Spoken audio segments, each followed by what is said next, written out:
You'd think a house smeared in mud would be the sign of chaos. But in Edwardian England, it was a mark of strategic genius. I'm your bedtime historian, and tonight we're stepping barefoot into kitchens where farmers quite literally trampled the cold beneath their feet. Imagine a wooden floor, freshly slicked with thick, wet clay cold to the touch, but warmer than the icy drafts that whispered through stone walls. The smell of earth, churned daily under boots and hooves alike. And every morning, a fresh layer added not for cleanliness, but comfort. Why did they do that? And what strange warmth could mud possibly offer? If this sounds like your kind of bedtime chaos, you're oddly in the right place. Hit like and subscribe if only to honor the generations who thought a mud pie was central heating. By the way, if you're listening from under 5 blankets, do tell what's the oddest cold weather trick your family swore by now. Dim the lights. Maybe turn on a fan for that soft background hum. And let's ease into tonight's journey together. You duck beneath a low wooden beam, the scent of peat and ash clinging to the thatched ceiling.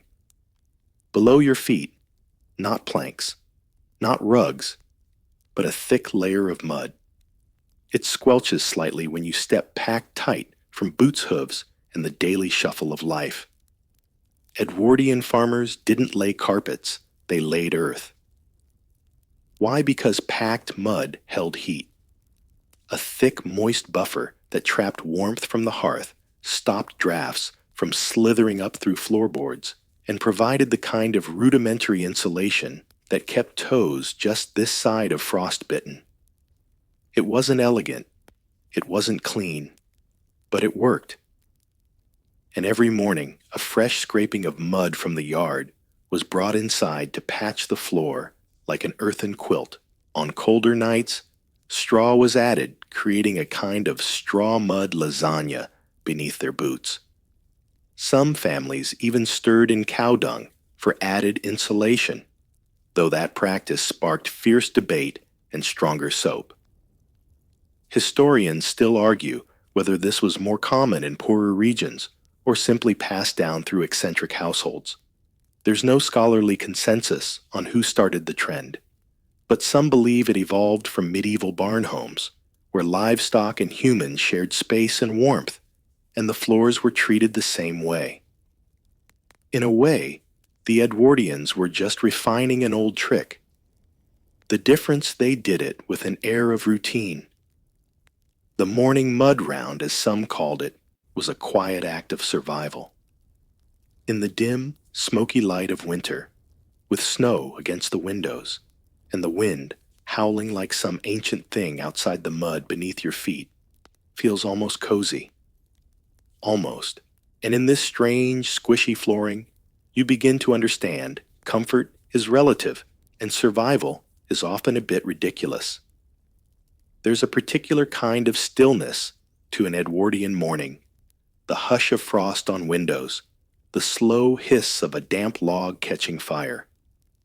But there's also a rustle, a thump, and a sudden baa echoing off stone walls. Because today, the livestock aren't in the barn. They're in your living room. Yes, you've woken up not just beside your snoring cousin and an elbow in your ribs, but with a sheep chewing cud near the hearth and a cow blocking the door with its generous backside. In the dead of winter, the Edwardian solution to central heating involved inviting half the farm inside. Not figuratively, literally. It might seem absurd. But picture it. You've got one stove, limited coal, and a home with walls thinner than your patience. Barns, especially in rural areas, were often uninsulated, and despite romantic tales, not every farmer had the luxury of a stone or brick structure. Keeping animals in the house meant their body heat added warmth, and not an insignificant amount. A single cow can produce as much warmth as a small wood stove, and unlike the stove, it doesn't run out of fuel. Farmers didn't just bring in cows, Sheep, goats, even chickens found themselves in domestic quarters during the coldest weeks. And while pigs were more rare for obvious aroma-related reasons, a few stories do suggest that especially prized sows were invited in during births or extreme freezes. The line between barn and home blurred not just for efficiency, but out of desperation.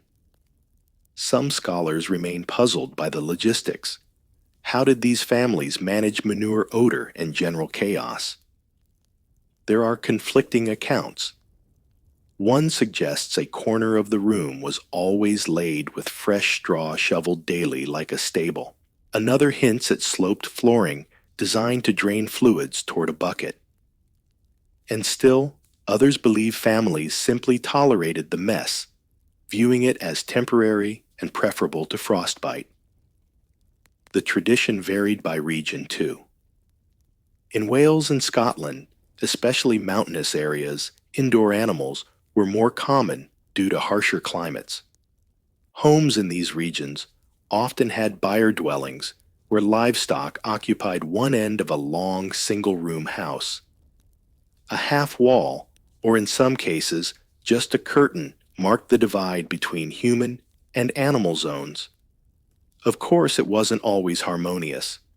Goats nibbled on furniture, chickens perched on beds, and cows, well, cows don't ask before relieving themselves.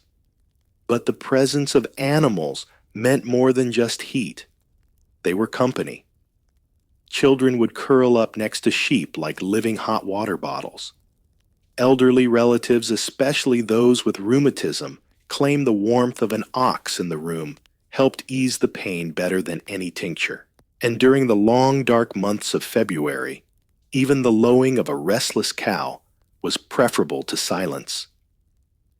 There are tales, some likely exaggerated, of families naming the indoor animals special winter titles. Lady Bess the parlor cow, or Sir Scratchington the goat with a fondness for the wallpaper. They became part of the nightly routine, fed, talked to, and sometimes dressed in makeshift wool cloaks stitched from old blankets. What's most remarkable is not just the presence of these animals, but the lack of commentary. In letters, journals, and oral histories, it's rarely written about as strange. Instead, it's described with a shrug, as if to say, what else would you do when the wind outside could snap your bones, and so tucked beside your family the fire? And now a sleepy ewe curled on the straw. You begin to appreciate a truth as old as farming. Warmth is communal, even when it's hoofed and bleats. The frost has made it inside. Not the poetic kind either, the real brittle kind that crunches between your fingers and forms jagged lace across your sheets. Yes, you're awake, teeth chattering, nose numb, and blanket frozen. Welcome to an Edwardian bedroom in January. This wasn't unusual. In fact, it was expected. Heating the entire house was a fantasy for the upper crust and novelists. For most rural and working-class families, bedrooms were unheated, uninsulated, and often little more than a timber box sealed with hope. Temperatures regularly dropped below freezing indoors, and waking to frozen bedding wasn't a shock. It was routine. To cope, Edwardian families invented the layered mattress technique. Forget memory foam. You're lying on a hay-stuffed tick stacked atop another hay-stuffed tick, maybe with some old rugs sandwiched in between for good measure. Hay was plentiful, cheap, and oddly warm. It also squeaked, loudly, so every time you turned over, it sounded like a mouse orchestra was rehearsing under your spine. The feather bed, often passed down for generations, would go on top if you were lucky. And over that, every scrap of fabric the house could spare. Quilts, cloaks, heavy coats, even curtains on desperate nights. Families would also lay bricks, wrapped in cloth preheated by the fire at the foot of the bed. Some left irons under the covers for a few minutes, then quickly tucked in before the heat vanished. None of this was cozy exactly, but it was survivable. Curiously, some beds were warmed by another unusual method, sleeping multiple people per bed. Not just siblings, but extended relatives, neighbors, even farmhands. It wasn't strange, it was strategy. Body heat was currency. And in households where modesty bowed to necessity, people lay side by side, nose to knee, fully clothed, sometimes even wearing hats. Some scholars continue to debate the effectiveness of these methods. How much warmth did hay actually trap? Were feathers better insulators than wool records? Vary. And most solutions were based more on folklore than science. But the emotional logic was sound. Do what your grandmother did because she lived through 5 winters with only a sheepdog and a spoonful of brandy. And yes, the windows were often open. Not wide, but a crack. Because as cold as the room was sealing, it entirely was worse. Condensation froze to the walls. Mold grew in corners. So families braved the draft to avoid breathing stale, damp air that turned beds into petri dishes. Sleep was a balancing act between freezing solid and fermenting gently. This led to some ingenious sleepwear. Long flannel nightshirts, woolen stockings, mittens, scarves, wrapped mummy-like around the head. Some even slept with knitted balaclavas, designed not for robbery, but for warmth. There are letters from the time describing bed bonnets, for men a trend that has sadly not returned. And then there's the problem of getting out. Picture it. You're warm, sort of. Everything beneath the covers is acceptable. But you must rise. You must feed the fire. You must milk the cow, who is, as you remember, standing in the kitchen. And doing so means pulling back the fortress of covers, placing bare feet on a floor colder than reason, and facing the morning as a slightly frozen version of yourself. It's in those brief, breath-clouded moments before movement that you understand just how strong people were, not in the cinematic sense, but in the quiet, ridiculous way of getting up when everything sensible says, stay put. So you do. You roll off your hay mattress sandwich, pull your bonnet tight, and open the bedroom door. Cold air rushes in. You meet it like an old rival. The day begins. There's a rhythm to winter fires, one you can hear before you see it.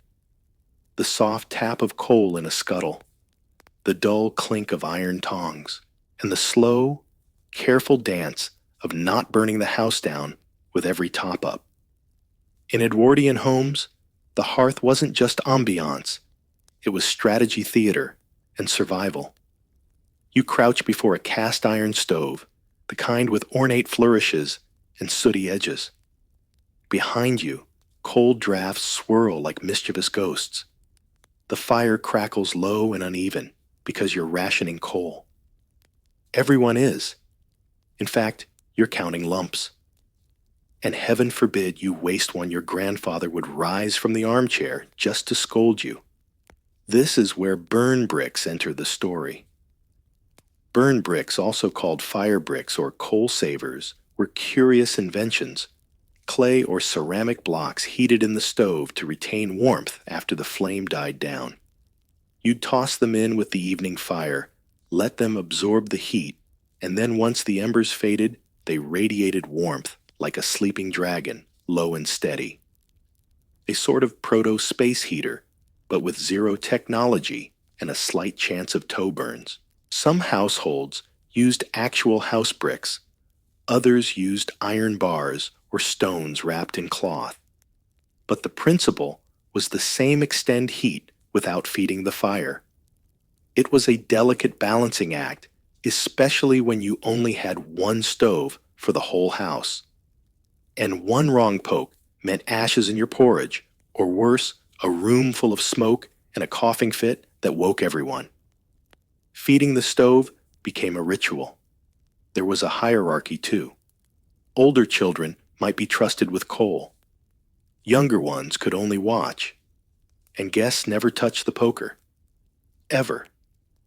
Some stoves had warming shelves where boots and bread were placed in nightly rotation. One story tells of a woman who warmed her cat on the shelf, a risky gamble considering the cat was black and often mistaken for a mitten. Others kept kettles permanently simmering, not just for tea, but to fill hot water bottles at bedtime. And once in a while, when the fire burned low and spirits needed lifting, families would toast cheese right on the grate, a smoky, gooey snack that turned the hearth into a midnight cafe. Researchers continued to debate how efficient these methods truly were. Some claim the heat loss from opening stove doors outweighed any gain from bricks. Others insist that in rooms with poor insulation, it was the only way to sleep without seeing your own breath. There's no consensus, but everyone agrees on one thing: the stove was the heart of the house. You could tell the time of day by the fire. Morning was weak and flickering. Midday flared high with cooking.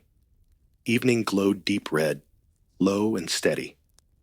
And when the fire finally faded, people didn't panic. They layered up, shuffled closer, and pulled wool blankets to their chins. In poorer homes, coal was hoarded like treasure. Entire days were planned around its use. Some women roasted potatoes in the ashes just to save lighting the oven. Others gathered dried dung or sawdust cakes to stretch the supply. Everything burned eventually, including your patience, especially if someone borrowed your fire brick and forgot to return it. But there was an odd coziness in the routine, in the glow, in the shared warmth of a fire you didn't quite trust, but loved anyway. So now, as you watch the embers dim and place a warm brick beneath your chair, you understand something essential. Sometimes, comfort is just knowing when not to poke the fire. You've never truly known intimacy until you've shared a blanket with 6 other people and a surprisingly judgmental goose. The Edwardian winter brought more than just cold. It brought crowding. When the fire dimmed and the stove's warmth barely reached the hallway, families turned to their last defense against the chill each other. And so began the nightly ritual of the communal blanket game. It wasn't called that, of course, but that's what it felt like: a shuffling puzzle of limbs layers and occasional livestock orchestrated with the grace of a half-asleep ballet. Imagine a room cleared of furniture rugs, pulled back, and straw scattered across the floor like rustic confetti. Out came mattresses, the hay-stuffed kind, bedrolls, spare cloaks, and every available blanket stitched from wool, old trousers, or unraveling curtains. Children were placed in the middle, small squirmy radiators. Older relatives anchored the sides partly for warmth, partly to prevent escape. In-laws visiting cousins, even the neighbor who couldn't make it home before the snow fell. Everyone had a spot, whether welcome or not. There were rules, though, never written down. No hogging the blanket. No cold feet against someone's back. Snoring was tolerated. Kicking was not. And the goose well, she belonged to Granny and was non-negotiable. These arrangements weren't just practical. They were emotional insulation too. During the bleak midwinter, when daylight was brief and chores endless, these shared beds became places of whispered stories, muffled laughter, and quiet warmth. Imagine falling asleep to the sound of your aunt humming the tickle of straw under your chin and the gentle weight of 5 other bodies breathing beside you. Cozy, chaotic, and oddly comforting. Historians still debate how widespread this practice was. In urban tenements, space constraints made it common. In rural homes, it varied by region and class. Some wealthier households provided separate rooms, but even then, Servants often slept communally in attic quarters where frost bloomed on rafters like winter ivy. The communal bed also blurred social lines. Within its folds, status slipped away. The farmhand might snuggle next to the landlord's youngest daughter. The maid shared a pillow with the cook. Warmth didn't care about hierarchy. It simply demanded proximity. Some families added games to the mix, not competitive, but ritual. Guess the feat where you identified toes by shape. Blanket chess, involving tugging corners to claim more warmth. And snore orchestra, a game mostly played by those who couldn't sleep and needed something to complain about. Oral histories describe these moments with fondness, perhaps because they were temporary, and survival always sweetens in retrospect. And yes, there were accidents. Spilled chamber pots, midnight sneezes, or the dreaded blanket thief, usually a child with no sense of fairness or edge discipline. But even then, the shared bed was rarely abandoned. The alternative solitude in an unheated room was worse. Some scholars suggest this nightly huddle influenced family dynamics. Bonds deepened, secrets were shared, tensions eased under quilts, patched with generations of old shirts. Others argue it bred resentment, a longing for privacy that sparked the later obsession with personal space. Both theories hold weight. Surviving letters hint at both affection and exasperation, often in the same breath. But tonight, here on the floor, elbow to elbow, with a snoring uncle and a goat who keeps licking the wall, you feel something else, not just heat, but connection. In a world frozen stiff, human closeness is the warmest thing you can find. You close your eyes. Someone shifts beside you. The goose sighs. And for a moment, the frost retreats not just from your skin, but from your thoughts. You might think slow cooking began with electricity, crock pots, and cheerful recipe cards, but Edwardian households knew the secret centuries earlier, and it came stuffed with straw. Welcome to the world of haybox cooking. Picture a battered wooden crate padded with hay or wool sitting innocently in a corner of the kitchen.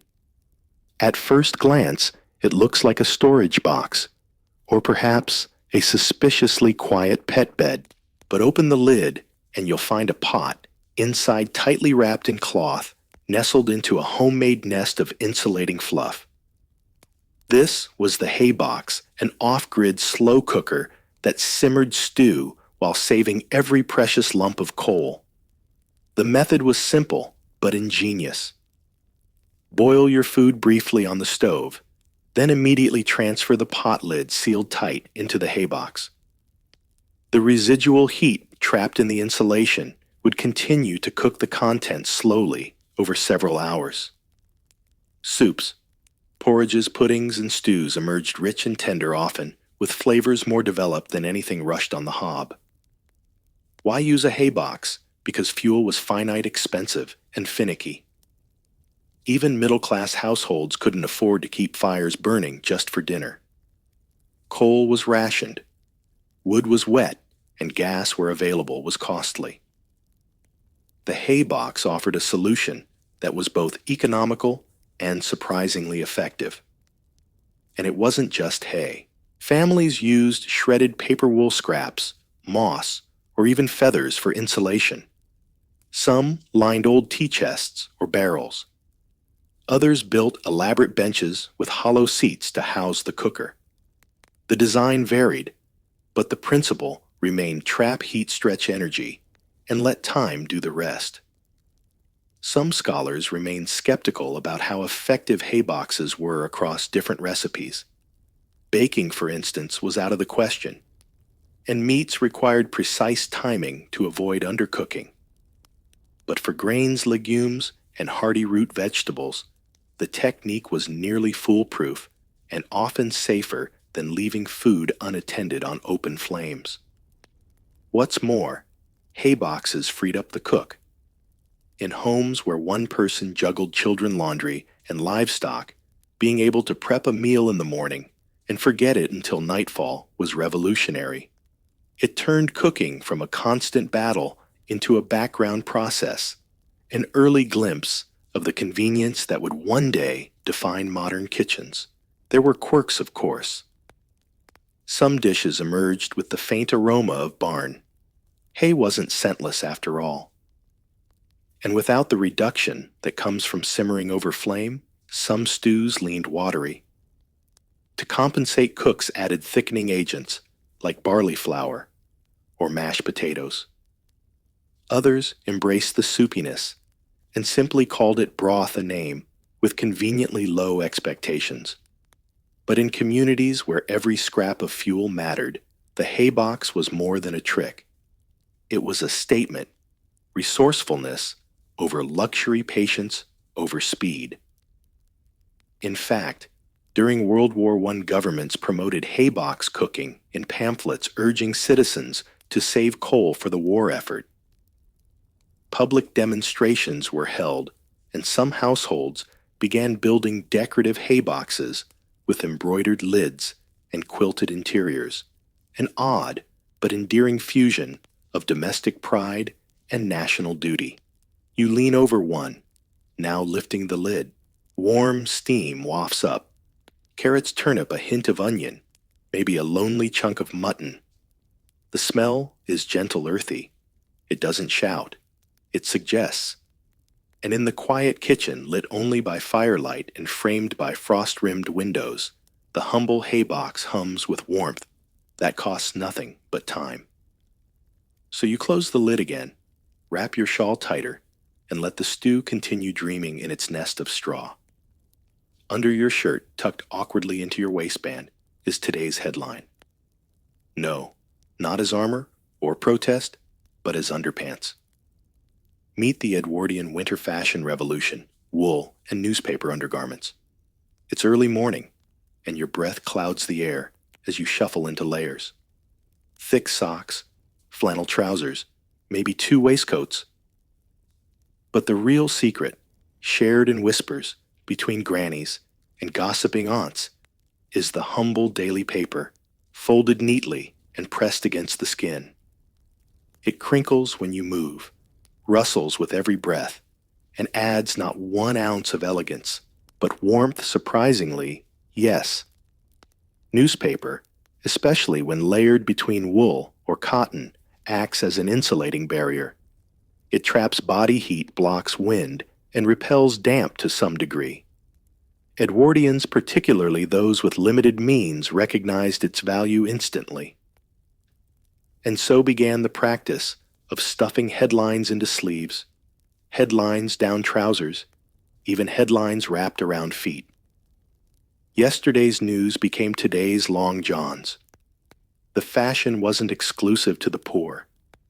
Even wealthier families adopted the trick during coal shortages or country outings. Some soldiers, during the First World War, reportedly lined their boots and coats with newsprint. And in households where wool was rationed, newspaper became the great equalizer. Everyone could afford a page of warmth. But it wasn't just newspaper. Edwardian winterwear was an elaborate system of layers, repurposing, and quiet innovation. Knitted combinations, long one-piece undergarments resembling a Victorian superhero costume were common. They buttoned from throat to thigh, itched like sin, and trapped heat like a polite furnace. Women had corset covers, flannel petticoats, and quilted bust warmers. Men added scarves, fingerless gloves, and balaclavas, even indoors. And yet, despite all these layers, warmth was relative. It wasn't about comfort. It was about not freezing. You didn't dress to feel good. You dressed to feel less bad. Some scholars remain amused by the improvisational nature of these choices. Diaries mention using dishcloths as neck warmers, tea cozies as hat liners, and one particularly memorable anecdote involving a wool sock fashioned into a mitten with a spoon handle. Whether these were acts of desperation or ingenuity depends on your point of view and how cold your elbows are. Laundry, too, was affected. Heavy winter garments were hard to clean, took days to dry, and often froze solid on the line. So people avoided washing them unless absolutely necessary. Instead, they layered cleaner clothes underneath the outer ones, or turned garments inside out and hoped for the best. It wasn't laziness, it was survival. Oddly, there was a pride in these makeshift fashions. Local papers occasionally ran winter tips, sharing reader-submitted ideas, like wrap a cabbage leaf around your chest for moisture insulation, or line gloves with moss. Some of these worked. Others probably just gave people something to complain about at dinner. In schoolyards and farmyards, children often played the how many shirts game, guessing the number of layers worn by the red-faced boy trying to run. Bets were placed. Coats were opened, and the champion usually resembled a small, sweaty onion. It was all part of the season, and so as you adjust your own crinkling paper-lined waistband and pull your wool collar high, you realize something oddly comforting. Style was never the point. Protection was, and sometimes that meant wrapping your dignity in newsprint and rustling proudly into the snow. Breakfast isn't a luxury, it's a shield. Outside, frost traces the window panes with delicate malice. The air bites your cheeks even indoors. But here, at the scarred wooden table, steam curls upward from bowls of something simple, thick, and steaming. Porridge mostly. Sometimes treacle. Occasionally a slice of fried bread that crunches like armor. In Edwardian winter, kitchen's breakfast wasn't just the first meal. It was the first defense. Porridge was the champion. Made from oats, barley, or whatever grain was cheapest that week, it was cooked slow, stirred constantly, and served hot enough to fog your spectacles.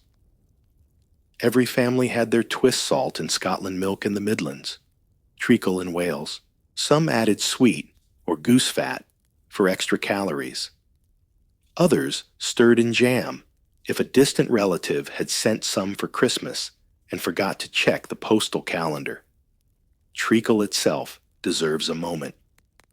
Dark, sticky, and sweeter than its grim name suggests, it coated the inside of your mouth like edible glue. Spread on toast or dropped by the spoonful into porridge, it became a sugary anchor, holding warmth deep in the belly. In poor homes, molasses stood in when treacle ran out, though few would admit it. Pride matters even when you're chewing on boiled oats and false sweetness. And tea, always tea, strong enough to stand a spoon and dark enough to rival boot polish. The first pot was often yesterday's leaves, reused, revived, and heavily sugared. Children drank theirs with milk. Adults took it black, bitter and scalding. One letter from the era notes a man who claimed tea pushed the frost from his bones like a shovel. Poetic. Possibly accurate. Some scholars remain unsure how much nutritional value these meals offered. The calorie count was high, but vitamins were low. Fresh fruit was rare in winter. Vegetables came pickled or root cellared if they came at all. But warmth and fullness, not balance, were the goals. And, in that breakfast delivered, many kitchens centered around these meals. Firelight flickered across tin kettles and chipped bowls. Smoke curled lazily along rafters. Children rubbed their eyes with soot-smudged fists and shoveled spoonfuls of oats into open mouths. No one talked much. Speech was saved for later, when the cold had retreated slightly from their throats. Some households reheated leftovers from dinner soup, thickened overnight into paste, or roasted potatoes mashed and fried into patties, a particularly common item dripping on toast. It was exactly what it sounds like: rendered beef fat spread on bread. Greasy? Yes, but dense with calories, and perfect for fueling a morning of frozen chores and frigid walks. The breakfast table was also the unofficial war council. Parents discussed coal levels. Children negotiated sock rotation. Someone always asked about the goat's behavior, still in the parlor, and someone else always swore the porridge tasted different today. It didn't. It never did. But it was something to say. And yes, there were days when even breakfast failed. When the fire went out overnight and the water jug turned to slush. On those mornings, porridge came with apologies and tea with a side of silence. But even then, the ritual mattered. The act of sitting, eating, and pretending you could feel your toes, it gave structure to a season that seemed to stretch endlessly. So you raise your chipped mug. You blow on the steam. And you take that first bracing bite of oats and treacle hot enough to burn the roof of your mouth and possibly your soul. And just like that, the frost loses its first skirmish of the day. There's a pot on the stove, not for soup, not for tea, but for socks. They dangle nearby stiff with yesterday's frost steaming gently as they boil in a large enamel basin. The scent is odd, a blend of wool ash and whatever you stepped in last Tuesday. But here in the Edwardian kitchen, it's a perfectly normal part of winter life. Welcome to the curious survival art of boiling your socks. It wasn't madness, it was method. When temperatures dipped and laundry lines froze, solid traditional washing became impossible. Wet socks hung outside didn't dry. They became icy sculptures. And even indoors, the weak winter sun offered little help. So families turned to the stove. Boil the socks, kill the germs, soften the fabric, and most importantly, warm your feet before putting them back on. Some historians describe this as a rural custom. Others argue it was widespread, especially in industrial towns, where soot slush and damp conspired against foot health.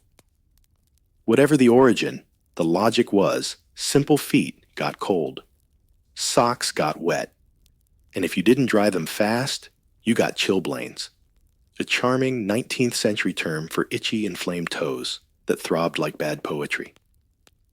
And so socks were rotated in batches, one pair boiling, one pair cooling, one pair, if you were lucky, actually on your feet. The pot was never empty. Sometimes scarves or mittens joined in. Occasionally long underwear made an appearance. And if the water smelled earthy, well, that was the price of progress. Children turned it into a game guessing whose sock was next, making faces at the floating garments, daring each other to fish them out with spoons. One letter from the Time recounts a boy who tried to cook a potato in sock water just to see.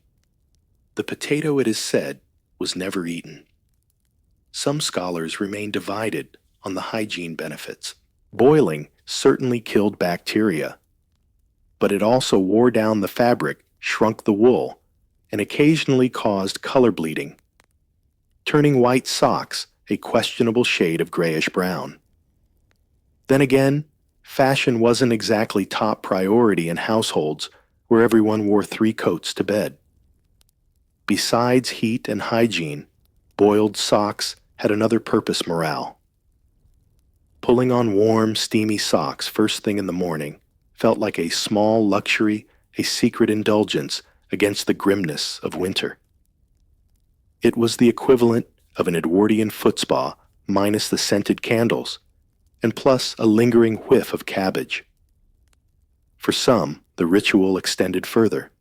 Socks were dried by the fire, then dusted with powdered alum, or wrapped around warm stones. Others tucked them into shoes overnight to keep both from freezing. In desperate times, newspapers were stuffed inside boots, both to absorb moisture and insulate. And if socks were in short supply, strips of old fabric did the job. Barely. This all mattered more than it might seem. Cold feet weren't just uncomfortable, they were dangerous.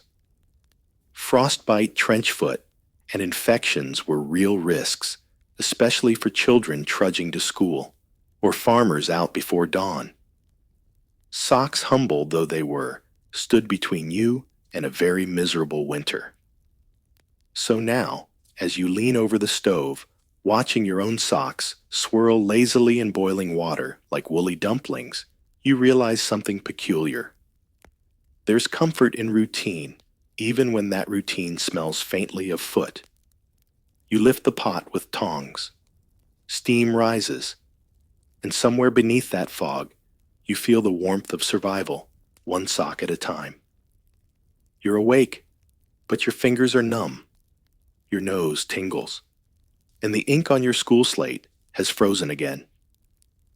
This is the Cold School Chronicle, where Edwardian children brave sub-zero classrooms not for glory, but for grammar. And perhaps a lukewarm cup of tea at midday, if they're lucky. The journey to school was its own ordeal. Boots stuffed with paper scarves wound tight like mummies, and fingers jammed into mismatched mittens that barely fit last year. For rural kids, it might mean a mile-long walk across snowy fields. For city dwellers, slush-filled alleyways and soot-stained air. In both cases, the goal was simple: arrive with your ears still attached. Schoolhouses weren't much better.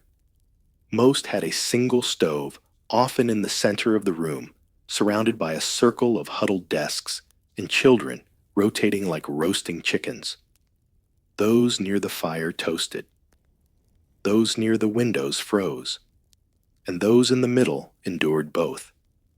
Some students learned to angle their slates just right, letting warmth from their breath keep the ink from icing over.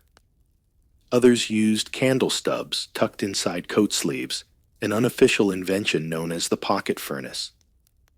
Not entirely safe, but then again, neither was hypothermia. Teachers weren't spared either. Wrapped in cloaks and mufflers, they taught with gloved hands and hoarse voices. Chalk snapped from the cold. Ink clotted in pens. On truly miserable days, lessons were shortened not out of mercy, but practicality. No one learned much when their teeth chattered louder than the clock. And yet children adapted. Games were invented. Ink dodging where you tried to write before your ink froze. Sleeve chalking, using fabric when slates cracked. There was even a kind of reverse musical chairs, where kids took turns sitting closest to the stove until their limbs stopped tingling. Some scholars debate how effective these schools really were during winter. Attendance dropped sharply when snow piled high. Illnesses spread quickly, and concentration unsurprisingly suffered. But records show a kind of stubborn pride, families boasting that their children never missed a day, even when frostbite loomed.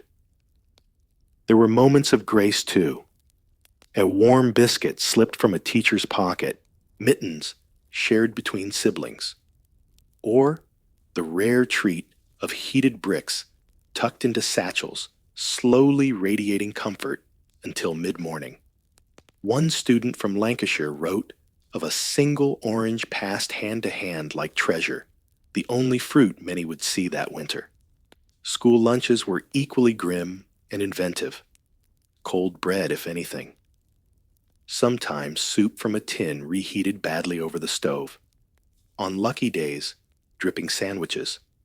And always tea. Thick, dark, and scalding poured from battered kettles into whatever vessel you'd brought. Jam jars, tin mugs, or hollowed turnips. Yes, really. For most students, education wasn't a luxury. It was a ladder. Freezing or not, they came. not for arithmetic or spelling necessarily, but for the chance at something slightly warmer, slightly better, or at least a room with company. And so, as you sit cross-legged near the stove, slate on your lap, fingers stiff, and nose dripping, you learn more than sums. You learn grit, patience, how to balance a crayon between gloved fingers, and that sometimes survival and scholarship go hand in mittened hand. The bell rings. You sigh and step back into the snow. One sock boiled 1 foot, still slightly numb, and a head full of knowledge that managed to sneak in despite the cold. You reach for the shovel and immediately regret it. The iron handle bites your skin like a frozen serpent. You yank your hand back, shaking your fingers, teeth clenched. Morning chores, wait for no one, but the tools of the trade in Edwardian winter weren't so cooperative, especially when they turned into instruments of frost-bitten vengeance. In the early 1900s, farming tools were built to last, and by last, we mean never updated. Forged iron, uncoated steel, and rough-hewn wood formed the backbone of every barn shed and field. And while they worked wonders in spring and summer, these same tools turned traitorous once winter arrived. A hoe left, outside overnight, frozen solid to the ground. A spade leaning against the shed, now an icicle with a handle. Wheelbarrows had to be chipped out of ice before they could roll, and buckets developed their own crusts of frost cracking if filled too fast with warm water. Every chore began with 5 minutes of swearing, stomping, or negotiation with inanimate objects. Children were often assigned to carry tools either because they were light enough or expendable enough. Smaller hands meant less frostbite damage, supposedly. In practice, it meant many a lad spent the first hour of daylight banging a pitchfork against a post, trying to unstick his glove from the metal. Sometimes the glove stayed behind. Families developed odd workarounds, wrapping handles with old socks, dunking tools in warm water, then drying them quickly by the fire, only to find they refroze in minutes. One farmer in Devon reportedly wrapped every single handle in sheep wool and stitched it in place, claiming it gave his scythe better personality. The scythe, one assumes, had no comment. Historians still debate how much of this was avoidable. Some say better storage could have prevented frozen tools, simple sheds, dry straw, or raised racks. Others argue that when survival demanded speed and labor, there simply wasn't time for niceties. A tool worked or it didn't. Either way, you had to get the job done. Some of the worst offenders were the pumps. Hand-pumped wells were the lifeblood of farms and absolute nightmares in cold weather. The metal levers froze solid. The water inside turned to ice, and sometimes, if you managed to get them going, they gushed ice-cold slush instead of liquid. A morning bath, whether you wanted one or not. Then there were the leather harnesses used for plowing, hauling and strapping various unwilling animals into service. In winter, stiff as boards. If not oiled carefully, they cracked. If worn too long, they bit into shoulders yours or the horse's. Many a farmer began their day with a muttered prayer and a mouthful of frost-covered strap. And yet, despite all this, the tools were respected. Not loved exactly, but trusted. A well-used rake was like a grumpy relative, reliable even when it made you suffer. And when a handle finally splintered, after 20 winters, there was genuine mourning. It would be replaced, yes, but not without ceremony. So now, as you wrap your hands in a scarf, grip the shovel with all the reverence of a knight lifting a sword, and chip the first crust of frost from the barn door, you understand the silent partnership at work. These tools won't help you. They won't comfort you. but they will endure, just like you.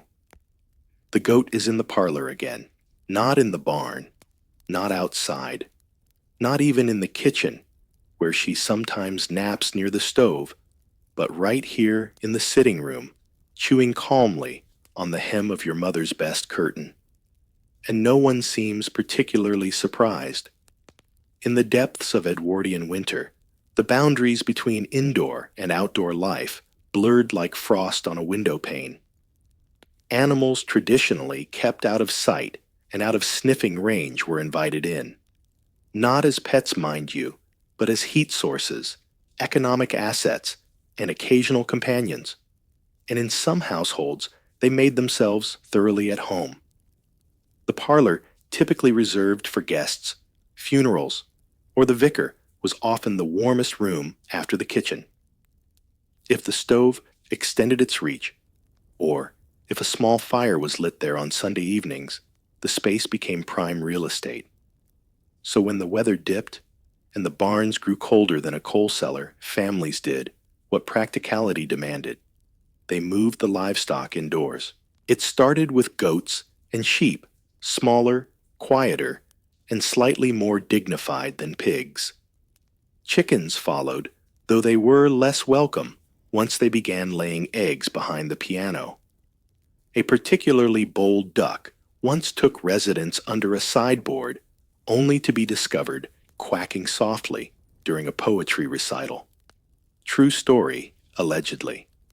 Some scholars argue this practice was far more common than records suggest. Written histories tend to omit the messy, smelly details of daily life in favor of grander narratives.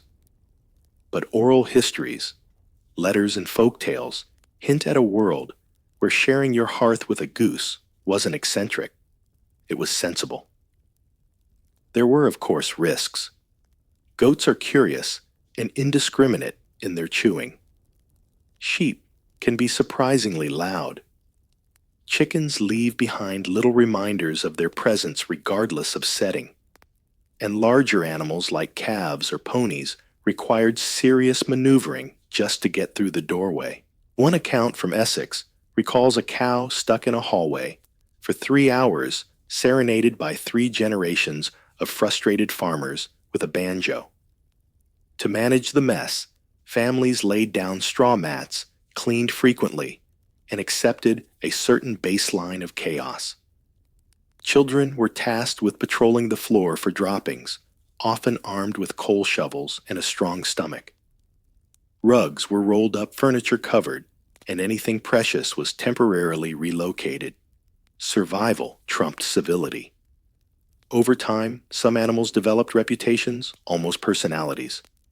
The goat who only chewed left shoes, the rooster who crowed precisely at tea time, the sheep who preferred opera over hymns.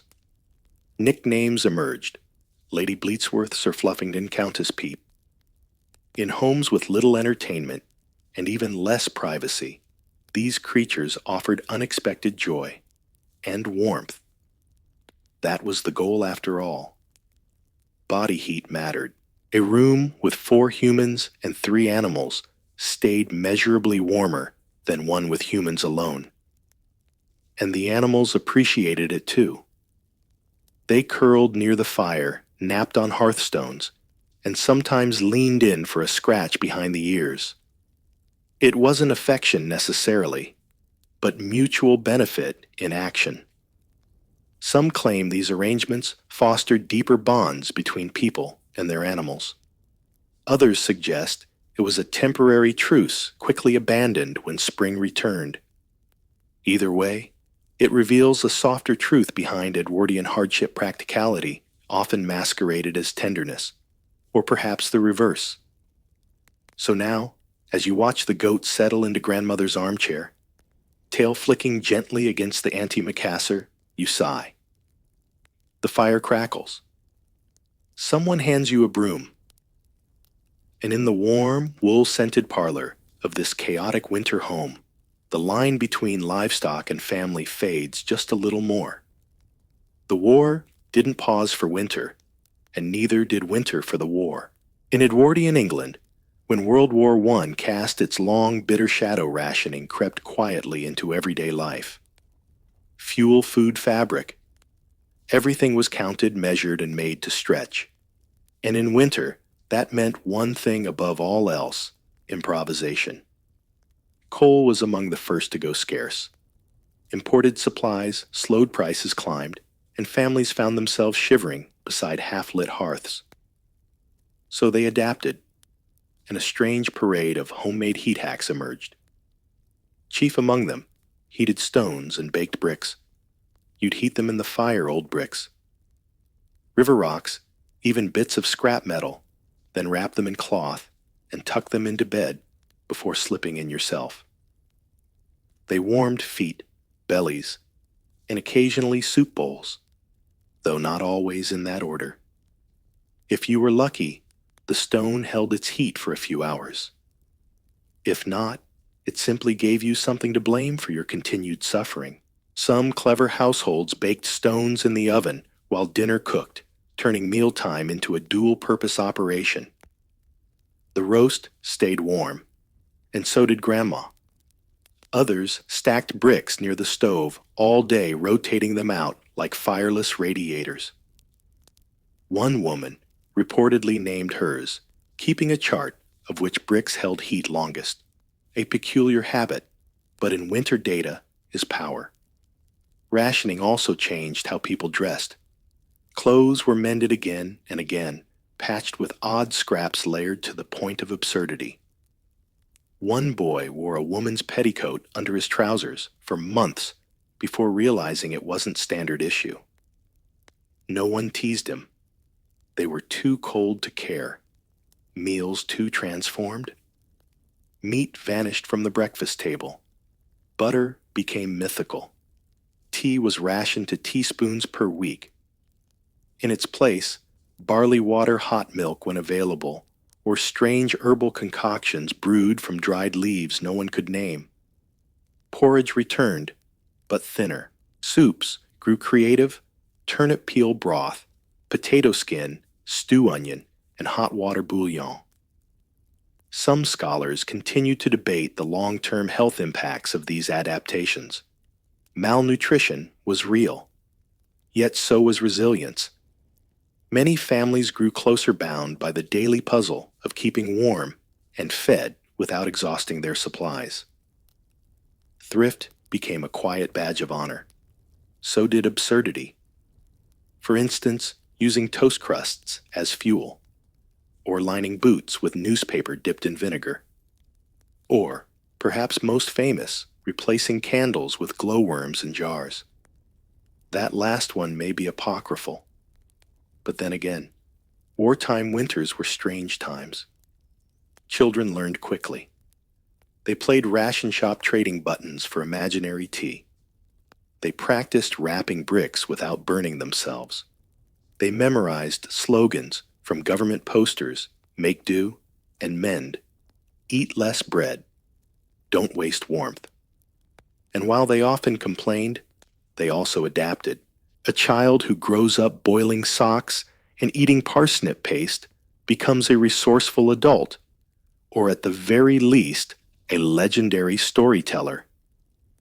There were shared moments of comedy, too. Someone always tried to roast chestnuts on a too small fire, blackening the ceiling instead. Someone else always fell asleep with a brick under the covers, only to wake up with a red patch shaped like whales. These became stories told around stoves, chuckled at despite the hunger. And when spring came, if it came, families quietly retired their stones, and bricks grateful, but relieved. They'd been tools, companions, even stand-ins for warmth itself. But no one missed them. So now, as you wrap a singed brick in flannel and place it gently beneath your blanket, you feel the echoes of their hope, a belief that with enough layers, enough laughter, and maybe a hot stone or two, winter could be survived even in wartime. It's market day, and your breath fogs the air before you've taken 5 steps. The road to town is a crunching path of ice, trodden by hooves, wheels, and boots wrapped in wool. Snow piles against the hedgerows, and carts creak slowly toward the village square, their contents covered in burlap and hope. Winter market day wasn't just about buying. It was survival with a price tag. Edwardian markets in winter were a curious sight. Stalls leaned like tired men under the weight of frost. Apples shivered in crates. Potatoes, still dusted with earth, sat like sleeping stones. But the real treasures weren't the vegetables. They were the winter hacks tucked between familiar goods, hidden in plain sight. The first thing to catch your eye, pies rows of them, glistening and suspiciously sturdy. These were ice pies, not frozen deliberately, but by weather alone. Their crusts were thick, their fillings congealed, and their scent barely noticeable unless you leaned in close. Bakers prepared them the night before and hoped the cold preserved their shape and perhaps their charm. Many families sold or bartered homemade solutions. Fire bricks wrapped in flannel jars of dripping bundles of dried herbs with instructions scribbled on old envelopes. Someone hawked chimney socks, tightly woven cloth tubes meant to block drafts. Someone else offered pickled onions in brine so strong it curled your eyelashes. There was even a lad selling boiled newspaper briquettes, stacked like damp little tomes. Burns like coal, he claimed, but angrier. Some scholars argue these winter markets were as much about information as goods. Farmers exchanged tips on warming root cellars, drying boots, or insulating hen houses. Women swapped soup recipes optimized for zero ingredients. Everyone seemed to have a cousin who once heard of a man who stayed warm with only a turnip and sheer willpower. And then there were the trades. Not always money. Sometimes eggs for wool candles for coal. A warm brick for half a pound of flour. In tight-knit villages, market day became less economic and more communal. A gathering point for advice rumors and that essential winter comfort, shared complaints. Children clung to their parents, peeking at stalls piled high with barley sweets or hard biscuits.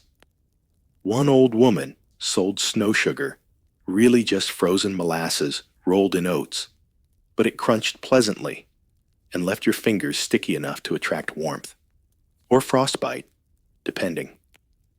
But the crown jewel of the winter market, the soup vendor, a dented cart, a fire flickering low, and from a soot-blackened pot, a ladle dipped slowly, offering hot cabbage broth with more steam than substance. It was thin, salty, and half mirage, but it was hot. And in the biting wind, that alone made it worth the penny. Of course, there were disappointments. Barrels of apples gone soft, rats having nibbled the cheese, a particularly frozen fishmonger whose product had fused to the crate. And yet, people came. Because staying home meant missing a chance not just for supplies, but for stories, warmth, and the fleeting sense that the village was still breathing through the frost. Some days, someone played a fiddle, the strings squeaky from the cold. Someone else danced badly, earning more laughter than coins. And for a few moments, the cold felt tolerable, not because it changed, but because it was shared. So now, as you wrap your scarf tighter, hold your steaming cabbage broth in both hands and watch a goat eat a frozen pie off a crate, you understand something. Winter isn't just endured alone. It's bargained with, bartered against, and braved together. You open the shutters, and for the first time in months, the air smells of thaw. It's subtle. Beneath the lingering chill, the mud, and the heavy cloud cover, there's something else, the faint scent of damp earth waking up, the kind that says, "We made it." But before joy, there's work. Because the end of winter in Edwardian homes didn't begin with celebration, it began with a broom. Spring cleaning wasn't about tidiness. It was about reclaiming your space from the season that nearly swallowed it whole. The hearth is a mess. Soot clings to the walls. Dust long settled in corners stirs with every gust of wind. The windows are fogged with months of condensation, their panes outlined in mold. The rugs stiff from frost and occasional livestock visitors. And in the attic, someone swears the goat left a message in hoofprints. It's going to be a long week. Cleaning wasn't optional. It was survival. Winter left behind more than dirt. It left sickness damp and the lingering scent of coal and boiled socks. Women rolled up sleeves armed with vinegar lye soap and boiling water. Men hauled out furniture to beat it with sticks, a therapeutic act that doubled as dust removal. Mattresses were unstuffed and restuffed straw, replaced in hay aired on fences like strange rustic laundry. One essential ritual, airing the bed bricks and stones. Each wrapped in cloth, now unwrapped, inspected, and in some cases retired. Two cracked. Someone mutters, tossing one into the garden. The old bricks had served their time. New ones would be prepared, ready for next year's siege. Children scrubbed walls with lime wash. It brightened dark interiors and killed mildew. Floors were resanded, sometimes remudded, a bizarre-sounding practice where dirt was intentionally packed down to seal gaps. It worked mostly. And it smelled of earth, which was a welcome change from goat. Some scholars see these rituals as a blend of practicality and tradition. Spring cleaning became a kind of exorcism, a physical rejection of winter's hold. It wasn't just about removing grime. It was about clearing space for light air and life to return. The process was communal. Neighbors exchanged soap recipes. Sisters sang while scrubbing floors. Fathers patched roofs while sons fetched tools. Even the parlor goat, now less welcome, was shooed firmly outside with a pat and a biscuit. Her time as a guest had expired. There was also inventory to be done. What had survived, what needed replacing candles were counted. Boots examined. The coal bin measured and found wanting. And in every corner, signs of wear were noted teacups, chipped blankets, threadbare curtains faded by smoke and sun. Everything told a story of endurance. But spring didn't rush in. It crept. Mornings remained cold. Fires still burned at night. And every so often, a surprise frost would test your optimism. Yet slowly, day by day, the home changed. Windows opened wider. Meals lightened. The porridge pot was set aside, and someone dared to suggest a salad.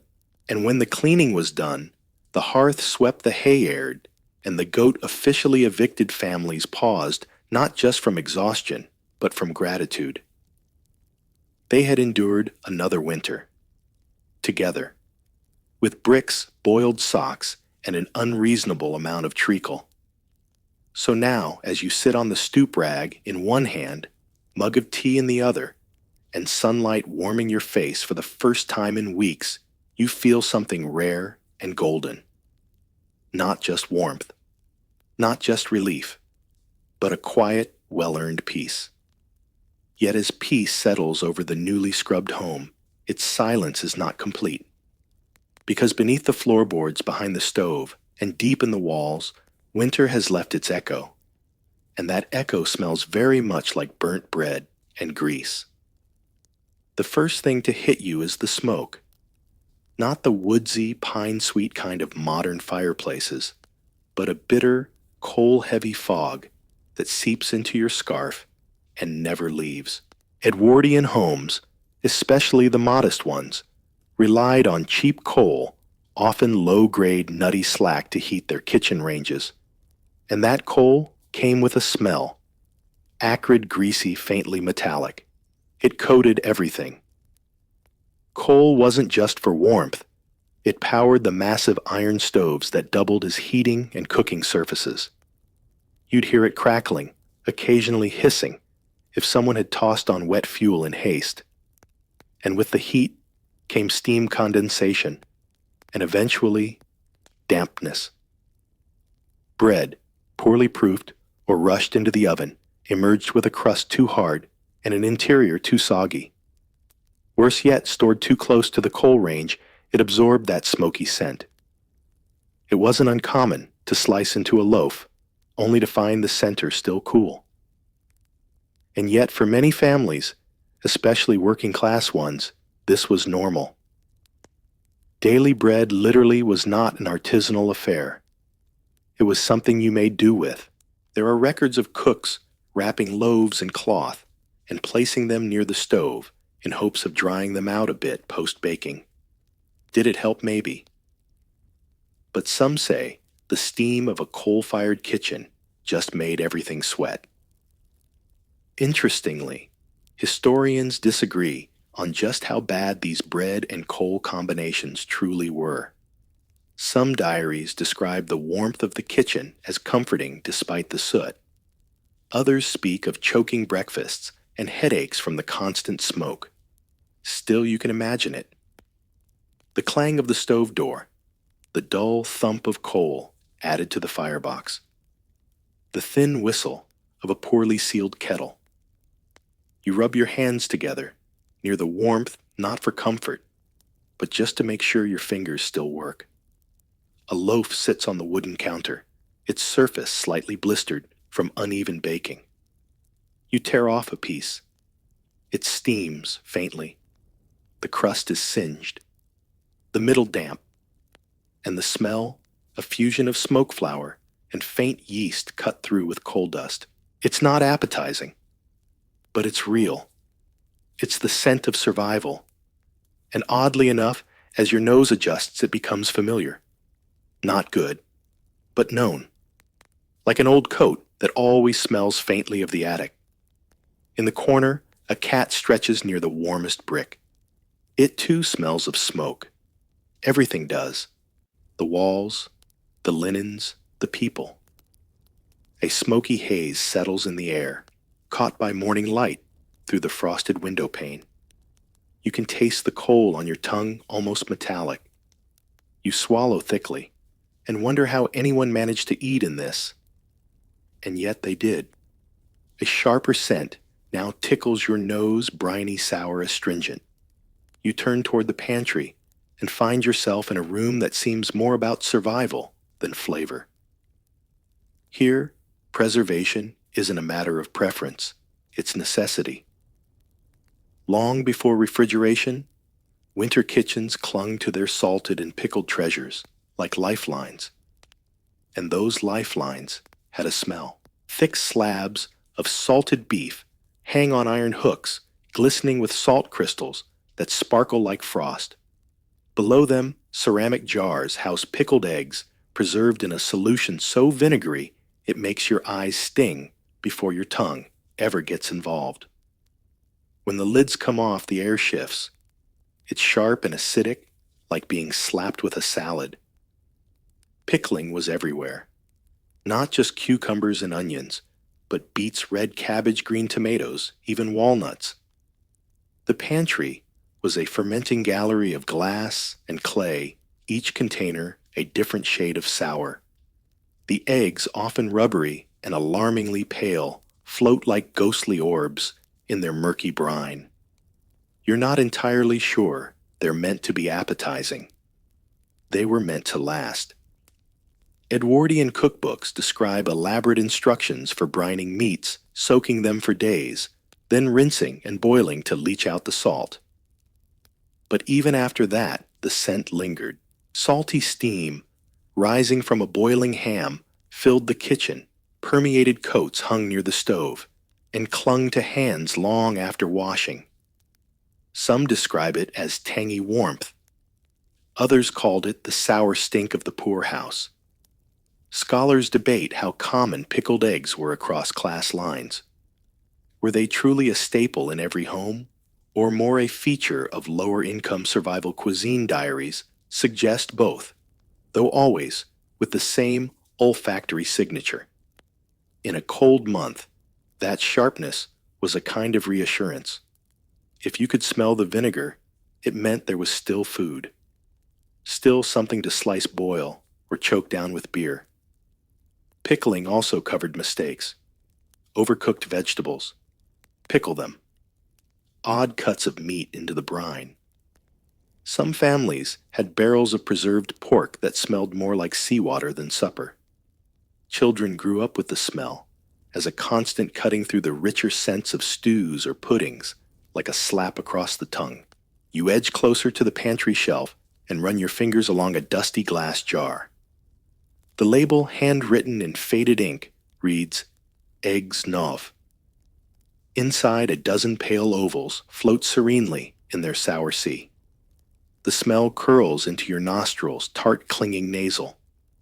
There's a theory among kitchen historians that the Edwardian sense of cleanliness was wildly different from ours. Preserved foods weren't expected to smell pleasant, just not rotten. A pantry that smelled of vinegar and cured meat wasn't considered off-putting. It was a sign of plenty, or at least of planning. The floorboards creak as you step back from the shelf. Somewhere outside, a horse clops past. You imagine the family sitting down to tea, thick slices of bread, with salty ham, pickled onions on the side, and maybe a boiled egg cracked open with a spoon. The air would still hold that tang, even after the dishes were cleared. Even in memory it lingers, and as you leave the pantry behind, that briny sharpness clings to your nose and tongue.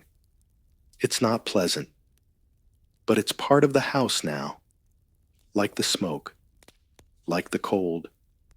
You wonder if anyone ever grew to love it. A different warmth greets you now, earthier, gentler, slightly sweet. You pause near the stove, nose tilted tracking the source. Not chestnuts as you might expect this time of year. No, in an Edwardian kitchen, the holiday aroma didn't drift from a roasting pan of nuts. It came from turnips. Yes, turnips.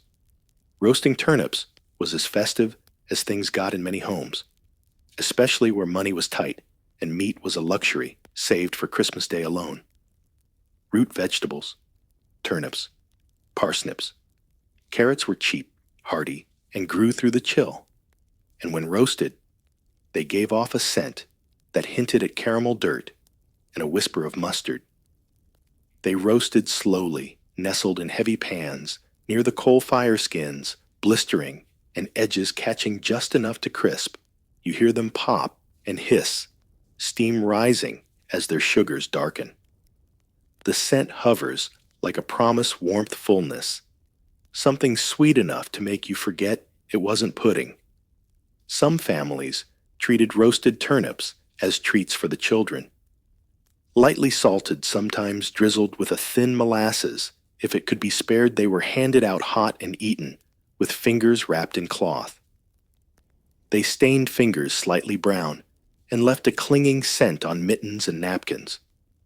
Diaries describe these as winter sweets, though many admitted they were more comforting than delicious.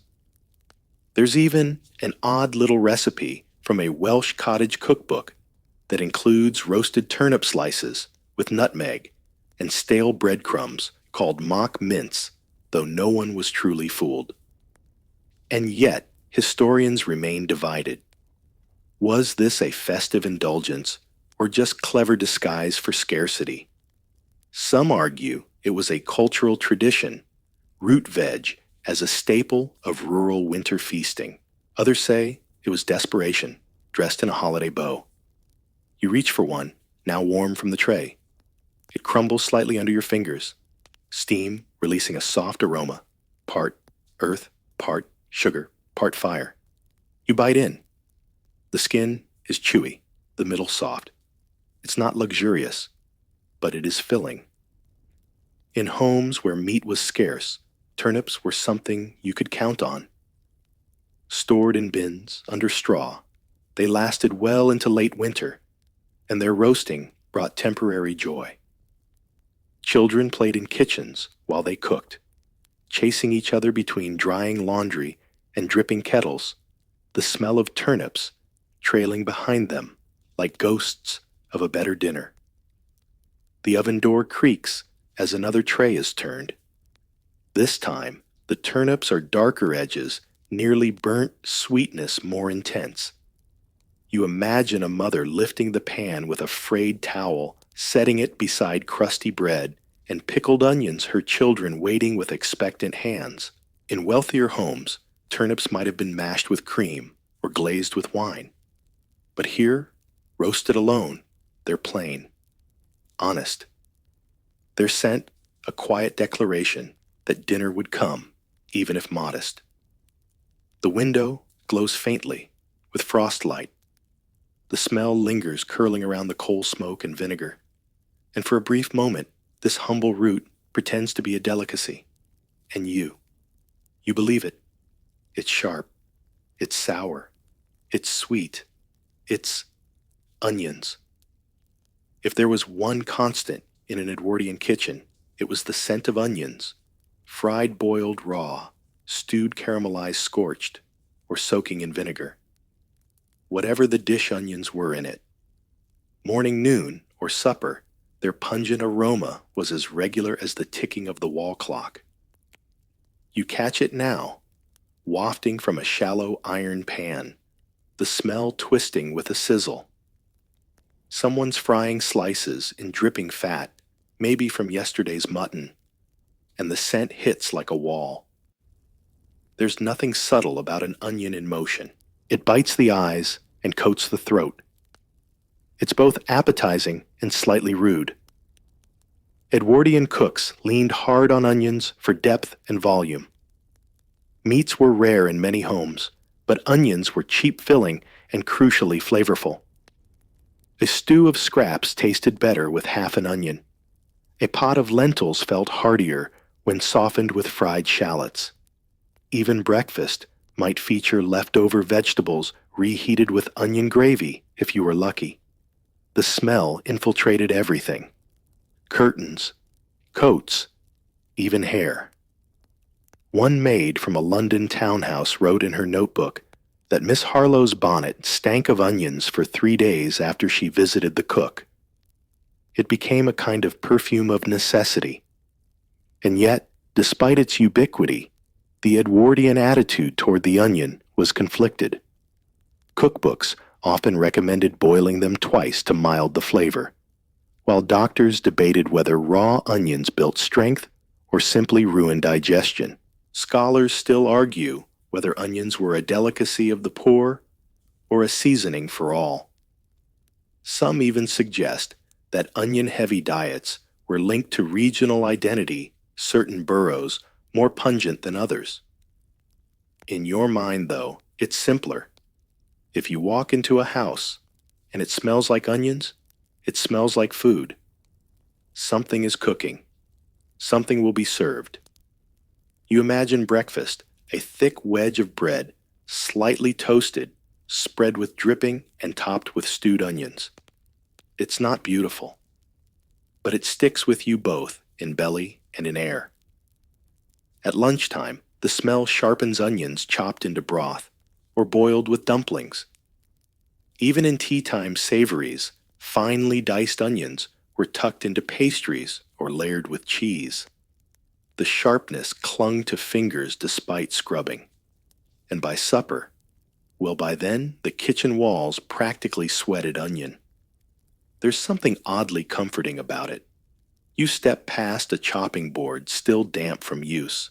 A paring knife rests nearby, and on the blade, a sticky sheen. The smell lingers in your nostrils. You open a cupboard and find bundles of drying onions hanging by their papery stalks, rustling softly with the draft. Red, white, yellow, the palette of survival. In the back garden, children probably helped dig them up in early autumn. Mud-covered and bulbous onions were prized even when they made you cry, especially then. One child's diary, barely legible, now mentions being scolded for throwing a half onion into the fire for the joy of the stink. You get it. The The smoke mixed with onion would have created a scent so robust, so unmistakable, that it could silence even the hunger in your gut for a moment. A pot lid clatters. Another batch hits the pan. The sizzle resumes. And once again, the kitchen fills with that inescapable perfume part, spice part, sting part home. A gentle hiss, then a pop. Steam unfurls from under a crooked pot lid and spirals into the dim, low-ceilinged air. You step closer to the stove, and the heat strikes your cheeks like a wet towel left too long in a boiler room. This is not the dry warmth of a modern oven. It's moist, swampy, and tinged with every scent the stove has met this week. Welcome to the Edwardian kitchen, in full winter boil. In this small, brick-walled room, moisture clings to every surface. Condensation beads along the window panes, blurring the weak afternoon light into milky smears. Your hand brushes a hanging ladle, and it's damp to the touch, faintly greasy. Steam rises from nearly every vessel soup pot, pudding tin kettle, and it carries with it an overwhelming bouquet: meat fat, old flour iron, rust, and lye soap. The effect isn't so much unpleasant as relentless. The stove at the room's heart doesn't just cook, it dominates. A black cast iron behemoth, it radiates uneven heat and squeals when too much is piled atop. Pans simmer in every corner, catching drips of beef, dripping cabbage water, or a weak onion broth. And every one of those drips adds its note to the kitchen's peculiar song. Some claim the Edwardian kitchen smelled clean because of all the boiling. But others, especially the women who worked 12-hour shifts beside these stoves, wrote of the drip and cling, the ever-present moist heat that never let your clothes dry. Historians disagree. Was this a hygienic oasis or a fungal paradise in the making records conflict, and no consensus emerges? But the smells? Those were real. Imagine turning your face into a gust of escaping steam eyes, blinking against the cloud nose full of marrow bones and barley. Somewhere in the mix, a faint tinge of soot creeps in, always the coal, even here. You smell laundry, not yet dry socks, hung too close to the hob, and yesterday's stew reheated one too many times. You notice a pan catching runoff from a roasting joint, rare and valuable. This fat was saved in mugs and crocks used to fry bread or thicken sauces, but it also made the kitchen smell heavy. Almost meaty, yes, but with a faint sourness if it sat too long. Some families hung laundry above the stove to dry quickly, meaning the mingled odors of soap and tallow hung with every sheet. Wool in particular was a stubborn scent sponge, absorbing every exhalation of the room. You brush your fingers along a dish towel and smell iron and steam. It's impossible to tell whether it was just washed or just used. Noise plays a role too. The bubbling of pots, the spit of grease, the slow groan of the stove settling as its metal flexes. A kind of sleepy rhythm, broken only when something overflows and hisses dramatically onto the coals below. That smell, burnt starch, is one of the few that rises above the murk. You lean on the counter now, forehead damp, listening to the pan lids rattle softly like distant drums. Your skin is clammy, and even your hair feels coated in a thin sheen. You begin to understand why many Edwardians didn't bother changing into house clothes. Everything you wore here became part of the kitchen scent map. A kettle whistles weakly. Someone lifts a lid and mutters. More steam escapes, and the window fogs again. And just like that, the smell thickens steam and fat rust and grain memory and fire. You breathe it in, because that's what kitchens did.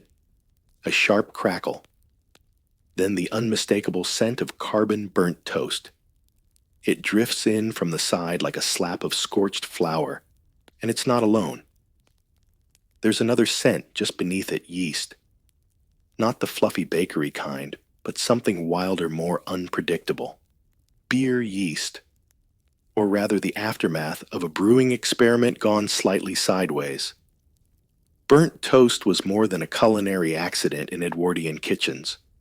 It was a common ritual nearly inevitable. The toast rack perched too close to the stove, forgotten for a moment too long. Bread slid into pans already too hot. No timers, no temperature dials. Just guesswork and timing by instinct or misfortune. And the result? Smoke curling up the surface, blackening to ash, a bitter edge creeping into the air. It happened so often that burnt toast didn't even signal disaster. It was just breakfast, or part of it. You pick up a slice, now still warm, brittle around the edges. The middle's chewy, the outer crust a blackened halo. You rub your thumb against it, and the black dust transfers easily, gritty and unmistakable. It's the taste of every second cup of tea every rushed morning. Meanwhile, on the counter sits a jug, not for milk, but for starter. Yeast culture. It bubbles softly in its stoneware home, a thin crust forming over top. Someone is trying to make beer, or bread, or both. Hard to tell which from the smell. The yeast is strong, sour, wild, almost fruity, but not in a good way. It smells like it might run away if left too long. And many Edwardians did just that, left it too long. Home brewing was popular among the working class, not always legal and often unpredictable. The results were cloudy, low-alcohol ales or strange breads with dense middles and a faint whiff of fermentation. Some families passed down starter cultures, like heirlooms, guarding the yeasts that had proven themselves over winters. Others scraped new batches from the scum of boiled barley and sugar, hoping for the best. And the scent, a cross between overripe pears and damp socks, with a hint of metal if the jug hadn't been washed properly. Researchers continue to puzzle over just how widespread home fermentation was in Edwardian England. Diaries and cookbooks suggest it was common, but rarely standardized. Everyone had a method. Everyone swore theirs worked. No two loaves or brews ever smelled quite the same. The smell of burnt toast and yeast mingled often, especially in tight rowhouse kitchens, where ventilation meant open the window if it's not raining. One kitchen maid wrote of scraping black crusts, while her mistress stirred beer yeast with a knitting needle. The air, she said, was thick with sour mischief. And yet, there's something oddly soothing about it. The burnt smell fades quickly, becoming more memory than presence. The yeast, on the other hand, sticks. You breathe it in again and again without realizing it. It lodges behind the eyes. You stir the jug with a wooden spoon, and the bubbles hiss in response, rising like ghosts of would-be ales. The smell spikes. Your eyes water. You set the spoon down, suddenly more aware than ever of how alive and uncooperative yeast can be. You imagine the kitchen door opening, someone walking in from the cold, and their first words not being hello, but what burned or what's brewing now. And in a way, those questions say more about Edwardian kitchens than any cookbook could. Because in here, something's always toasting. Something's always fermenting, and most days, both are just a little off. You hear it before you smell it, the slow glug-glug of curdled milk being poured through cheesecloth. The sound is oddly calming, like thick rain through a sieve. Then the scent hits sour creamy, a little bit musty. Cottage cheese in the making. But not the dainty herb-flecked kind we might imagine. No, this is survival cheese, wet, lumpy, and hanging from the rafters like a ghost in a tea towel. Edwardian kitchens produce cheese not as a luxury, but as a last resort. When milk was about to turn, or already had, it wasn't thrown away.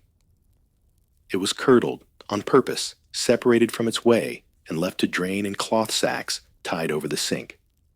The result? Curds. Sometimes fresh, sometimes a little old, always slightly tangy. The smell was persistent, not offensive exactly, but cloying. It clung to the cloth, the air, your fingers. Even after boiling, the linen used for straining retained a trace faintly cheesy, faintly damp.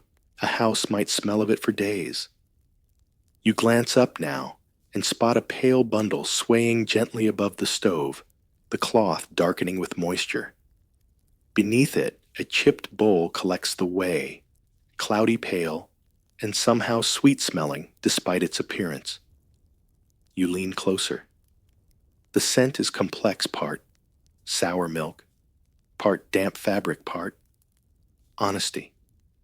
Because this wasn't food for show. This was food that kept a body full. Many Edwardians turned their curds into something more palatable, pressed with herbs, or stirred with butter, or mashed into mashed potatoes. But often, it was simply spooned into a dish and eaten cold. Children were encouraged to eat it for strength. Adults endured it for thrift.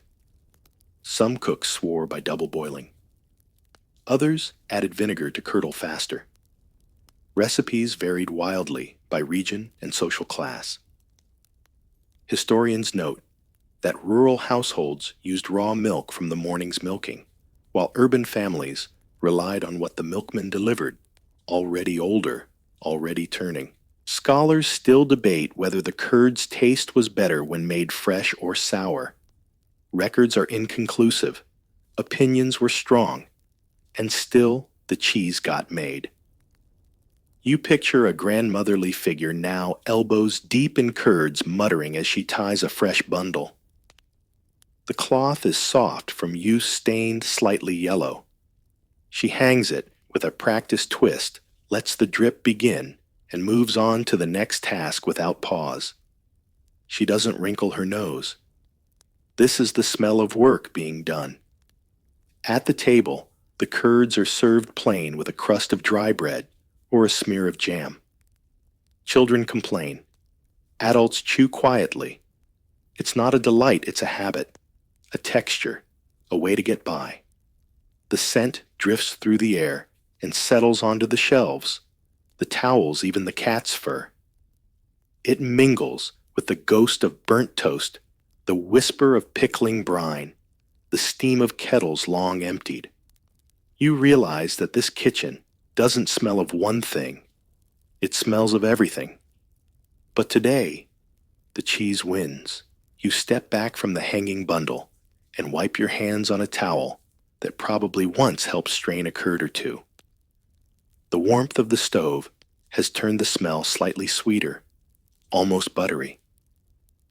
But there's no mistaking it. This isn't a kitchen making delicacies. This is a kitchen making do. And that in its way is beautiful. You touch the side of the kettle. It's warm, but not boiling. The metal is worn smooth from years of use, the color somewhere between pewter and old soot. The scent rising from its spout is faint but distinct metallic, slightly tinny with a hint of limestone. It's the smell of boiling water through wartime kettles, and it's more than just steam. Edwardian kitchens relied on tin and iron vessels, especially for tea and hot water. Copper was prized, but expensive. Enamel chipped too easily.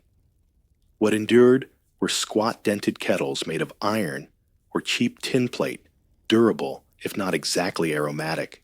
Boiling water in them left a scent one you wouldn't notice unless you stopped and breathed deeply, a metallic tang like rainwater in an old pipe or keys left too long in a damp drawer. You pour a ladleful now and hear the clink as it hits a ceramic teacup. Steam spirals upward. It smells clean in a way, but mineral, earthy, slightly musty. And with each boil that smell, built up in the air on your sleeves, in the fibers of the curtains. Even the teapot absorbed it. Some families described their daily brew as tasting faintly of kettle, as if the metal had steeped along with the leaves. Tin kettles especially gave off a faintly sweet odor when overheated, almost like scorched sugar, but less pleasant. Iron ones smelled of rust if left damp, and sometimes gave the water a red tint. Households tried to scrub them with sand or baking soda, but the flavor always lingered. Debate rages among kitchen historians over which metal was safest or tastiest. Some argue that iron kettles leached beneficial minerals. Others claim they contributed to the constant metallic tang that plagued Edwardian tea. No consensus, just preferences passed down pot by pot. Boiling water wasn't just for drinking. It was used to clean dishes, soften laundry, bathe children, and scald milk before cheese making. The kettle was never idle. Even at night, it was often left half full, so morning could begin without delay. You imagine waking to the sound of the stove being stirred alive. The kettle clunks against the iron, someone adding water without measuring. A match strikes flame dances, and soon the first hiss of steam. Not loud, just enough to tell you the day is beginning. And if it hissed too soon, you'd know the kettle was nearly empty again. A young girl, in a memoir, once described the kettle nose that moment, when a house smelt faintly of metal and steam, signaling that washing up was done and bedtime was near. Her father called it the scent of day's end. The walls seem to exhale that scent now. You press your palm to a kettle's side and feel the warmth a little too hot to hold. Inside, water simmers not boiling, not still, just waiting. Like everything in this kitchen, it hovers in a state of nearly.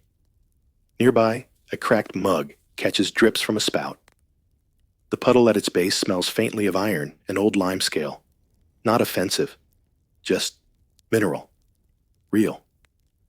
You take a slow breath. Let the steam rise into your nostrils. Let the metallic note rest on your tongue. This is what water smelled like once, when it came from kettles, not taps, when it brought warmth, but never purity. And even now, as the room quiets, that tang remains an invisible thread, linking pots, pans, and people across time. There's a new heaviness in the air, now greasy gamey, unmistakably animal. It clings to the walls, the floorboards, even your eyelashes. It's not just food cooking. It's tallow-rendered fat from sheep or cows used in everything from candle making to stews. And it was everywhere in an Edwardian kitchen. You look toward the hearth and see it a pale, waxy chunk melting in a cast iron pan. It bubbles slowly, releasing a smell that's at once savory and stale. There's a stew on the boil next to it, probably thick with root vegetables, maybe a scrap of mutton if they were lucky. The fat from yesterday's dinner became today's flavor base, and the smell. Well, it didn't ask permission. Mutton fat was especially strong. Not the mild butteriness of beef drippings, but something more pungent. Older, musky. And when used to fry or roast, the scent would saturate the air. In winter, with windows shut and smoke creeping in from the coal stove, that gamey odor became the dominant note in the house. Warm, yes, but not pleasant by modern standards. Tallow was also the main ingredient in candles. Imagine that the same substance used to sear meat lit the room with a flickering flame. And the candles had a scent of their own, mildly greasy, when unlit, but acrid and smoky once burning. They added their own contribution to the kitchen's perfume, especially during early mornings or late evenings when natural light was scarce. Cooks tried to mask it with herbs or vinegar. But those efforts didn't always work. Diaries mention smoky kitchens with a whiff of graveyard, a morbid little joke, likely referencing the scent of overcooked mutton fat mingling with candle smoke. It stuck to hair. It embedded in lace collars. Even gloves would reek of it after sitting too close to the hob. Some scholars argue that tallow was a comfort scent, familiar domestic, tied to hot meals and warm light. Others claim it was loathed especially by women, tasked with scrubbing it out of linens and off walls. Anecdotes conflict, and the truth likely lived somewhere in between. You move toward the pot and lift the lid. A faint steam rises onion carrot, something stringy and beige. The tallow floats in globules on the surface, shimmering faintly. You don't know if it's broth or just hot water, made thick with leftover fat. Either way, the smell is assertive. It coats the throat.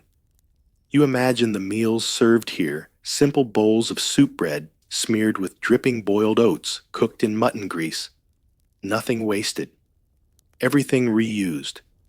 And behind it, all that same lingering scent, warm and fatty, like someone left a lamb roast out in the sun and then tried to revive it with salt. Children grew up with it. Dogs begged for scraps of it. Aprons bore stains from splashed tallow that never quite came out. You can almost hear the scraping of knives on wooden boards, the soft mutter of a cook complaining that this candle stinks worse than the stew. And yet it was essential. Light and heat and food, all from one stubborn source. You glance at the candle, now still flickering. Its wax has pooled, and a tiny thread of smoke curls upward, carrying the scent with it. It's not perfume, but it is history. In this kitchen, the air is not clean. It's seasoned with memory, with meat, with mutton fat burned into the rafters. And even with the door open, it will never quite leave. They're tucked in the lowest drawer of a dusty cupboard lie the apples. Small, wrinkled, a little soft at the edges, but still holding on. Their skins, once taut and bright, now look like folded parchment, speckled dulled by time. And when you open the drawer, a surprising scent slips out, not rot, but a dry, faded sweetness. The scent of old apples in an Edwardian winter kitchen. They weren't decorative. They weren't even dessert. They were what was left. The last apples from the late autumn harvest, stored in cool places, wrapped in newspaper, or laid gently on straw. And as they aged, they shrank, concentrating their sugars, softening their bite, and giving off a faint perfume of ciderwood and dust. You lift one carefully and bring it to your nose. There it is, that peculiar blend of sweetness and fatigue. It smells like something trying to remember what it once was. A fruit on the edge of forgetting. Edwardians didn't waste these. They chopped them into puddings, grated them into porridge, or stewed them with cloves and cinnamon if any spice could be spared. But often, they simply let them sit. Because even a half-rotten apple might still be better than no apple at all. The scent mingled with everything around it. It curled into the wood of the drawers, mingled with flour dust, and occasionally confused visiting guests. One woman wrote of a kitchen that smelled like a bakery haunted by ghosts. Another described the odor as a whisper of orchard among the coal. Historians aren't sure whether apples were kept in kitchen drawers on purpose or simply ended up there when pantry space ran out. But letters and journals confirm the practice. Drawers that weren't needed for cutlery or linens became makeshift fruit bins. It was warm enough to prevent freezing, cool enough to slow spoilage, and the scent that was just a side effect. Sometimes children would sneak the softest ones, not out of greed, but because those apples bruised and sagging were the sweetest. A kind of quiet candy. They'd eat them in corners, juice dribbling down their chins, the fragrance trailing behind like a memory. You glance around the room and realize how different this scent is from the others. It's not sharp, not greasy, not sour. It's gentle, muted, a background note in a room full of loud smells. You could miss it if you weren't paying attention. But once you notice, it stays. One cook's journal tells of stuffing old apples into the mouths of roasting birds, not for flavor, but to keep the cavity moist. Another recalls hanging slices on string to dry near the stove, where they turned leathery and sweet. In both cases, the air filled with a soft perfume, something between dried flowers and forgotten pie. Even now standing here, you can feel that same hush. The scent is delicate but stubborn. It clings to the fibers of the drawer, lining the splinters of the wooden box, the air between stove and sill. It is perhaps the quietest smell in the kitchen, but not the weakest. You close the drawer gently. The scent wafts one last time. And for a moment, everything else, onions, coal, vinegar, fat, fades behind the ghost of fruit that once hung heavy on summer branches. There's a darker note now rising from the far end of the kitchen, a smell less sweet, more savage.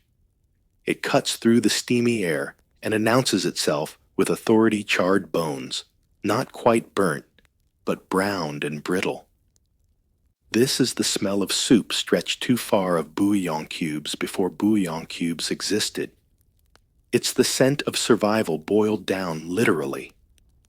Edwardian households wasted nothing. Bones were simmered long after the meat was gone.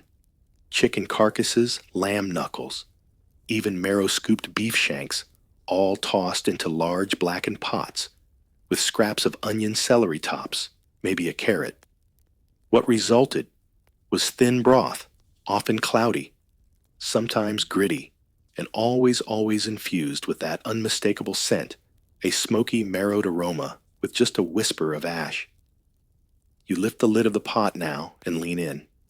Steam rushes past your cheeks, damp and rich. Beneath it, the smell of scorched remnants clings to the air. A bone has caught on the bottom of the pot, and the edge has blackened not enough to ruin the broth, just enough to perfume it with a layer of charcoal. Sometimes this was intentional. A good char, some cooks called it, believing it deepened the flavor. Others warned against it, noting how quickly savory turned bitter. Modern historians argue whether this was technique or accident. Surviving recipes offer no guidance. Diaries, however, make frequent mention of blackened soup pots and Tuesday stews with Monday's bones. Bouillon wasn't a fancy word. Then it was the byproduct of patience. Some kitchens let bones simmer for hours, even days, topping off the pot with water when it ran low. The result was variable. Some batches turned to jelly when cooled, others remained watery and thin. But all carried that scent, bone and smoke heat and salt. You stir the pot gently. Bits rise to the surface, herb stems, onion skin, perhaps a shred of meat. The broth is dark and a little oily. The smell tightens your throat, but also stirs something deeper. Hunger, perhaps. Or memory. In wealthier homes, bouillon was refined, strained, clarified. In this kitchen, it's raw, honest. The bones are boiled until they surrender everything, and then sometimes burn just a little more, as if heat could extract one last thread of nourishment.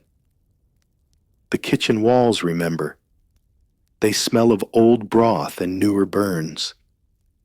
Patches of paint near the stove are stained darker, not just from smoke, but from years of bubbling pots left unattended for a minute too long. Children knew the smell too. One remembered it as the smell of Sunday, fading into Monday, when the roast was gone, and all that remained were the brittle leftovers. Another wrote, "We learned not to ask what was in the pot, only whether it was ready." And still, the pot bubbles on. The smell fills your chest. Not inviting exactly, but honest. There is no disguise here. No cream, no spice. Just bones and thyme, and a little bit of smoke. You imagine the ladle dipping in the broth, poured into chipped bowls, perhaps over dry bread or boiled barley. The warmth would be welcome, the smell familiar, and if a piece of charred bone floated to the top, no one complained. You step back and let the lid fall. A final puff of steam rises, carrying with it the scent of every meal that came before.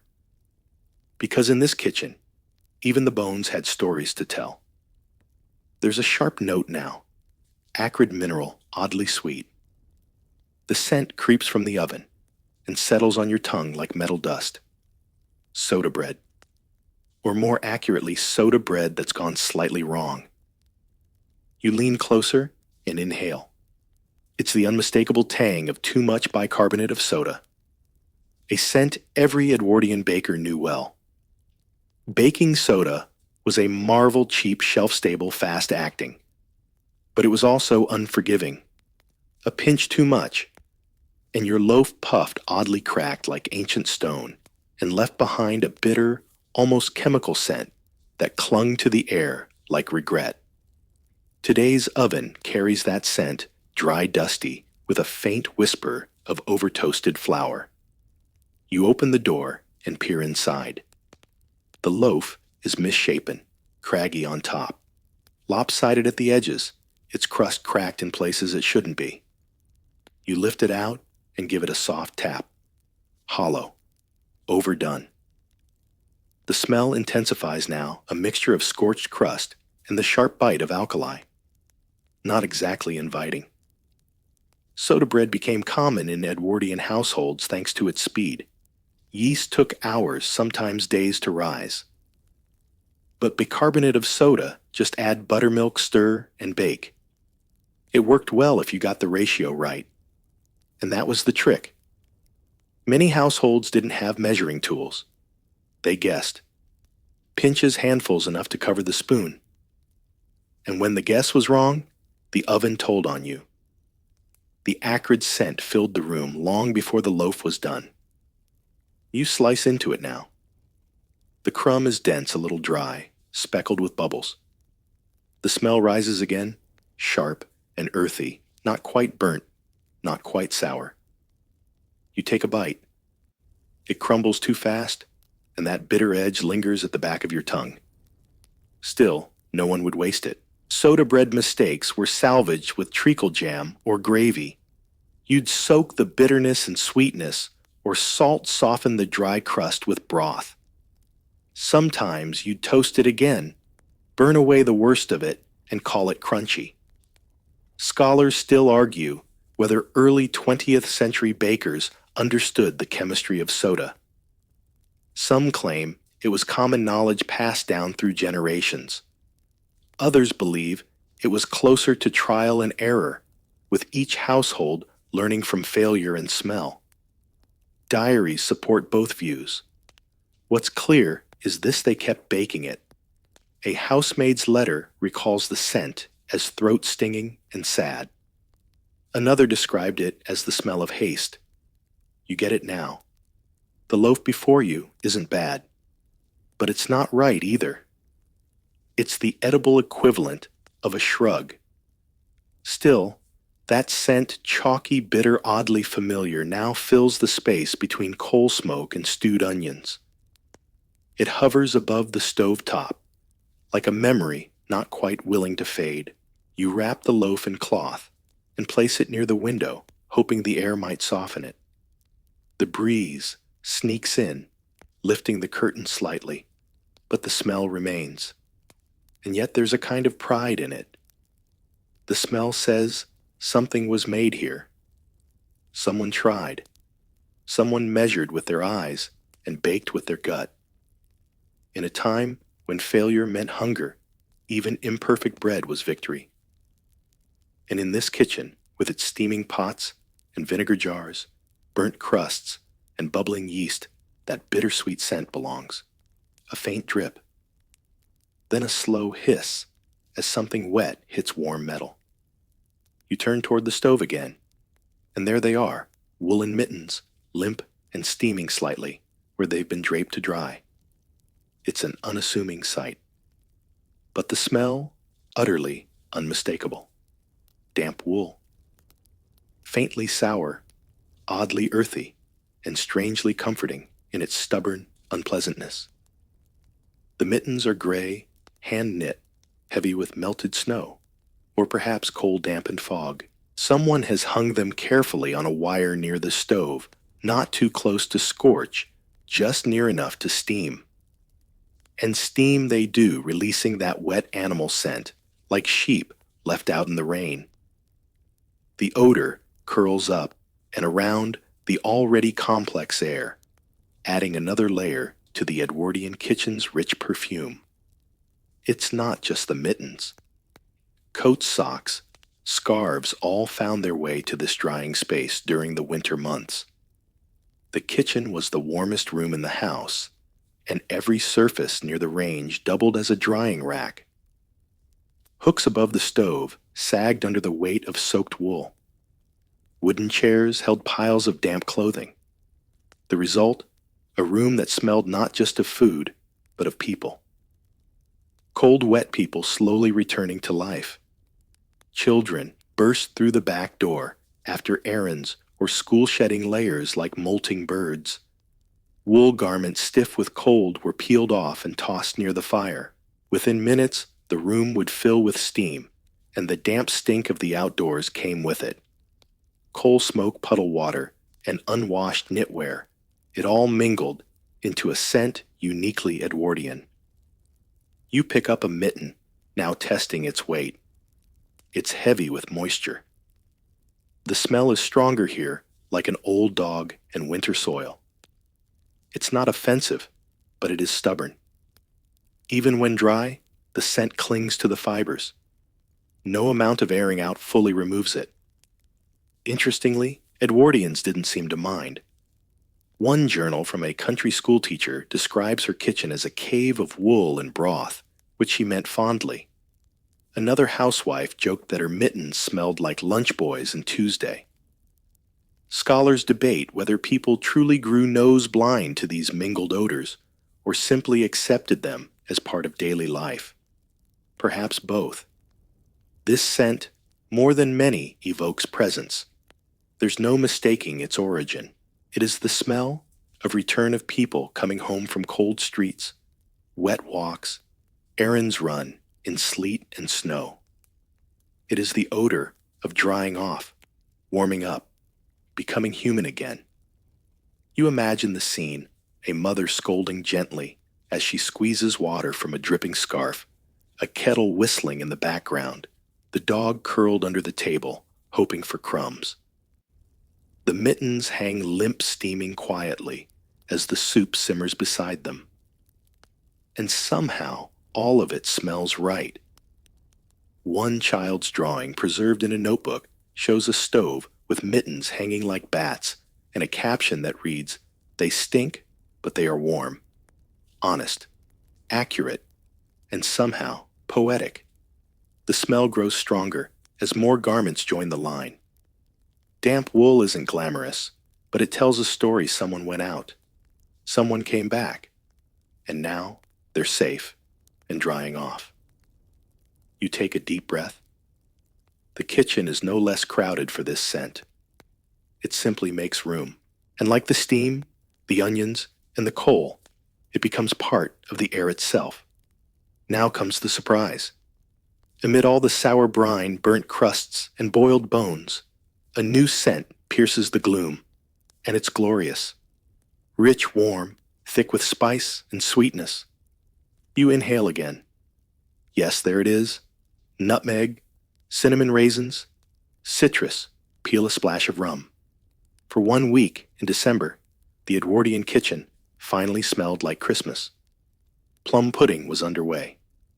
You turn to the corner table and spot the mixing bowl large enough to bathe a child in. Inside, the ingredients are halfway stirred, dark dried fruits, sweet brown sugar breadcrumbs, and grated apples. A wooden spoon leans heavily against the side, and even from a distance, you can smell the richness. It's intoxicating, dense, and celebratory in a way this kitchen rarely allows. Holiday plum pudding wasn't made on a whim, it was an event. Stir Up Sunday, they called it the last Sunday before Advent.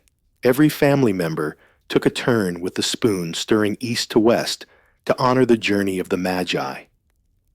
Wishes were made, coins were dropped in for luck, and all the while the kitchen filled with scent. You step closer. The bowl's contents are sticky dark and glistening. Bits of candied peel cling to the sides. The scent has depth sharp citrus warm spices, the faint tang of booze. You catch a note of grated nutmeg and something faintly floral, possibly rose water if they were being fancy. It's all there layered like music.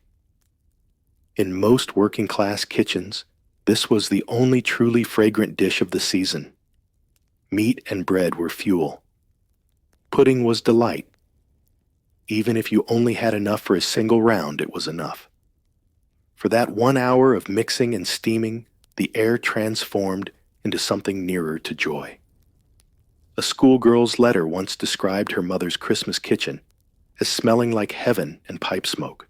A chimney sweep wrote that he'd delay his rounds just to breathe it in through the window cracks. That's how rare and precious this scent was. It stopped people in their tracks. Historians debate whether these puddings were always as sweet as we imagine. Sugar was expensive, eggs too. Some versions used mashed carrots or potatoes to stretch the batter. But the spices, they mattered most. Even a pinch gave the illusion of abundance. The pudding would be wrapped in cloth, tied tight, and lowered into a pan to steam for hours, sometimes all day. The longer it cooked, the deeper the scent. Steam coated the windows, but this time it smelled of raisins and clove not onions and lard. You picture it now, a pot on the stove, rattling gently as the pudding steams. A child wiping the fog from the window to peek outside. A mother humming softly, hand still on the spoon. And for once, no one complains about the smell. Even the cat perks up. After cooking, the pudding would be hung to dry sometimes for days, even weeks. The cloth, once untied, would release a second wave of aroma, and on Christmas Day, it was set aflame. A splash of brandy struck match, and the whole room would cheer as blue flames danced across the dark dome of fruit and spice. The mittens still hang by the stove. The bread is still burnt. But now, for a few sacred days, the Edwardian kitchen smells of celebration, of richness, of more. You breathe it in again, hoping it might last, because after this, it's back to broth, and then silence. The stove is cold. The pans have been scrubbed and stacked. Even the mittens have vanished from their wire. In the early light of late winter, the Edwardian kitchen holds its breath. The scent that once smothered everything, coal smoke, onion brine fat, is gone. What lingers now is the smell of absence. You step into the stillness. It smells like iron, like damp brick, like dust not stirred for days. The festive spices are long vanished. The soup pot is empty. The bread tin echoes when tapped. This is the part of the season no one romanticizes, the lean weeks when the fire burns low and the pantry grows hollow. You touch the kettle. It's cold. The metal leaves a faint trace on your skin rust, maybe, or simply neglect. You sniff the air. There's no sour milk, no scorched crust, no vinegar bite.